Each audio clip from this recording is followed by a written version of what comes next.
Je suis Claire, j'ai 29 ans. Ça fait 3 ans et demi que je travaille chez Prevencare en tant que care manager. Alors, être care manager, c'est la personne que les aidants, en l'occurrence les salariés des entreprises que nous accompagnons, appellent lorsqu'ils ont besoin de recevoir une information, d'être soutenus, d'être écoutés lorsqu'ils traversent un moment de vie compliqué face à la fragilité de leurs proches, notamment un parent, un enfant ou un membre très proche de leur famille. Et notre but est de pouvoir les aiguiller et leur trouver peut-être des solutions dans cet univers médico-social qui est parfois complexe et dont il est difficile de s'y retrouver. On va essayer de les orienter sur des aides concrètes, les dispositifs légaux mis en place au vu de chaque situation. Par rapport à un parent, tout ce qui peut exister pour le maintien à domicile d'un parent, tout ce qui peut permettre de faciliter le quotidien lorsqu'on est parent d'un enfant en situation de handicap. Et on va essayer effectivement de leur trouver des solutions concrètes, aussi bien au niveau des aides financières que des aides humaines, matérielles, qui pourraient être utiles pour les soulager. On peut être aidant de tous les membres de notre famille, mais plus globalement de toutes les personnes pour qui on intervient au quotidien, pour qui on a un rôle prédominant, je dirais un oncle, une tante, un frère, une sœur. L'idée vraiment est de pouvoir soulager toute personne qui pourrait avoir besoin de conseils et pour qui le statut d'aidant est prédominant dans son quotidien. On essaye quand même de réduire à la famille avec des liens de parenté. Donc on pourra accompagner, si c'est le parent du conjoint par exemple, de l'époux, peut accompagner aussi bien les parents en situation de dépendance physique, que ce soit lié à l'âge ou à la maladie. Mais nous accompagnons aussi bien des enfants avec un handicap. Toutes les dépendances peuvent être accompagnées par un care manager. Concrètement, nous accompagnons les salariés aidants en leur proposant un temps d'échange dans un premier temps pour qu'ils puissent nous exposer leurs besoins, leurs attentes et surtout qu'on puisse vraiment comprendre le contexte médico-social dans lequel s'inscrit leur demande.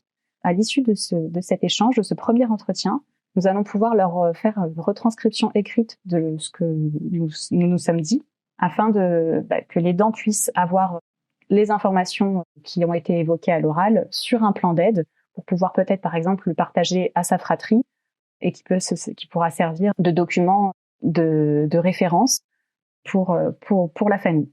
En fonction de la demande, et notamment s'il y a des devis à effectuer, nous contactons des structures prestataires pour chercher le prestataire le plus adapté aux besoins du proche aidé.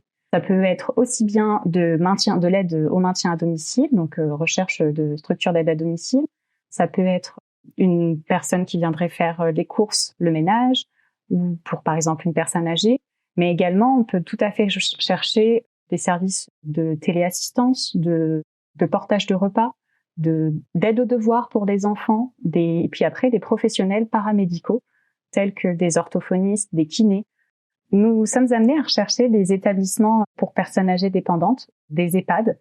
C'est une recherche que les aidants nous demandent de faire car ils se sentent rassurés d'avoir un conseil et une orientation d'un professionnel qui pourrait leur indiquer quels sont les établissements où leurs parents pourraient être le mieux accueillis et dans de bonnes conditions. Donc c'est une recherche effectivement que l'on fait assez régulièrement. Pour le handicap, c'est plus compliqué au sens où les orientations sont prescrites par les MDPH et tout dépend des places disponibles. Il y a beaucoup d'attentes. Nous sommes susceptibles de conseiller et d'aider, notamment sur la recherche d'aide financière, pour que les aidants puissent mener à bien le maintien à domicile, par exemple, de leurs parents, l'entrée en EHPAD de leurs parents. L'idée est vraiment de pouvoir les orienter sur les aides financières qu'il existe en France et notamment aussi au sein de leurs entreprises. L'idée est qu'ils puissent connaître vraiment tous les dispositifs à leur disposition pour pouvoir mettre en place les aides souhaitées. Il existe différents dispositifs pour soutenir les personnes fragilisées, aussi bien des personnes qui seraient touchées par la dépendance liée à l'âge. Je pense notamment à l'APA, l'allocation personnalisée à l'autonomie, délivrée par le conseil départemental. Il existe beaucoup d'aides en France, et notamment pour soutenir le handicap, la dépendance, la maladie. la sortie d'hospitalisation. Et c'est vrai que c'est difficile pour les aidants de s'y retrouver et de savoir vers quel type d'organisme et vers quel type de demande s'orienter. Nous, on va pouvoir leur mettre à disposition les dossiers de demande d'aide. On va pouvoir les mettre en relation aussi avec les interlocuteurs, notamment au sein des départements, des hôpitaux, des mairies si c'est le besoin. L'idée est vraiment de leur faciliter le quotidien et de leur proposer clé en main des réponses à leurs questions. Je pense que nous sommes des facilitateurs de quotidien pour les aidants.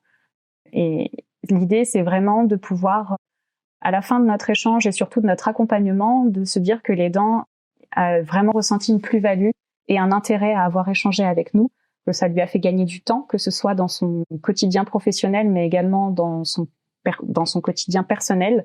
L'idée est vraiment de pouvoir les accompagner et leur permettre de se débrouiller dans un univers qui est complexe